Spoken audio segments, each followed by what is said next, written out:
the end scene in the fire, because I mean, people don't really realize, because I wasn't moving a lot, and some people thought it was CGI, which it most definitely was not. I was wearing 2 Nomex suits soaked in fire retardant gel, so it was cold outside, and this gel is freaking cold. And so I was caked in there. Then I had Nomex hood on, Nomex. I mean, I had gel all over. I was completely protected.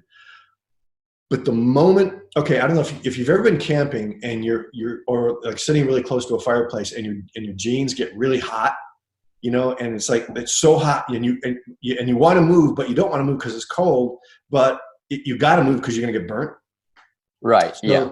As soon as that explosion happened and the flames wrapped around me, that's how hot it was. So I'm burning all over my body, just like feeling the tinge. And then what happens in that situation is you wait for a bite, and the flame's going to bite you. And when it does, when it bites you, then you got about 3 to 5 seconds to get out before your skin will start to burn.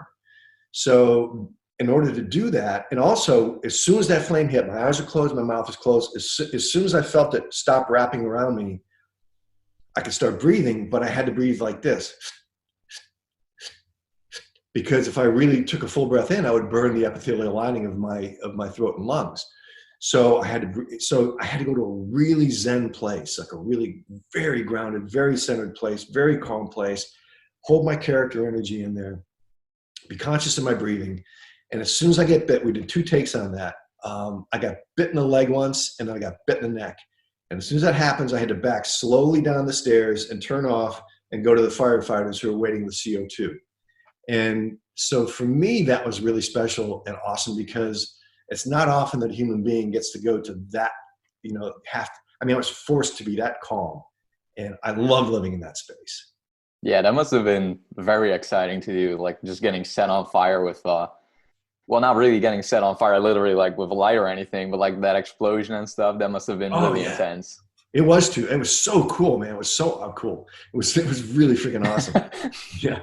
That must have been a cool experience. I can totally see why that would be your favorite scene to film. Well, and people were really, a lot of people were really nervous. When you're dealing with fire, everything can go wrong. You can't control it. It's a spirit unto itself, man. That fire is going to do exactly what it wants to do. And so even, we had like 15 firefighters there and special effects.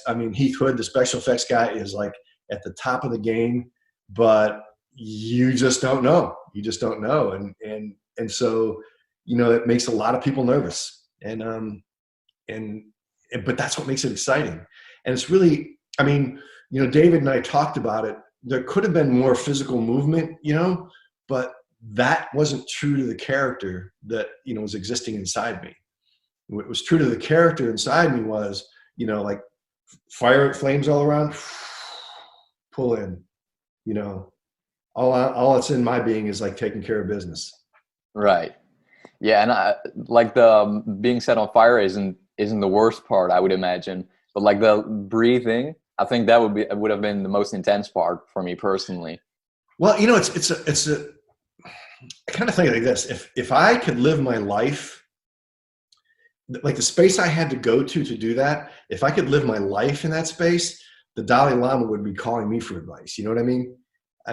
It's just so peaceful and quiet and centered and grounded and connected with the universe, It's almost like meditation, would you say? Yes, exactly. Like deep, deep meditation. Wow, that's awesome. You would never expect that when like having an explosion and fire and stuff around you.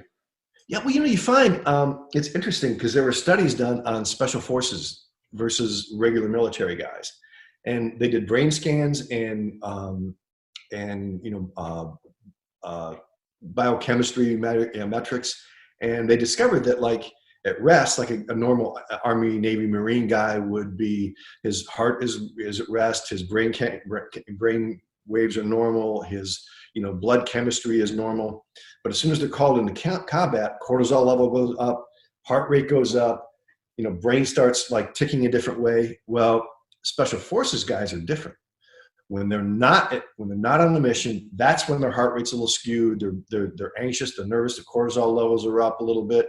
But as soon as they're called into a mission, they drop in. cortisol levels go away. They're not stressed. Brain chemistry is like completely sharp and aware. Heart rate goes down and relaxes. And that's kind of it's likened to the same thing. It's like when you go into those situations and when the shit's really hitting the fan and you get calm, that's what they call special forces. That's why there were so few Navy SEALs and, SAS and, on and on and on.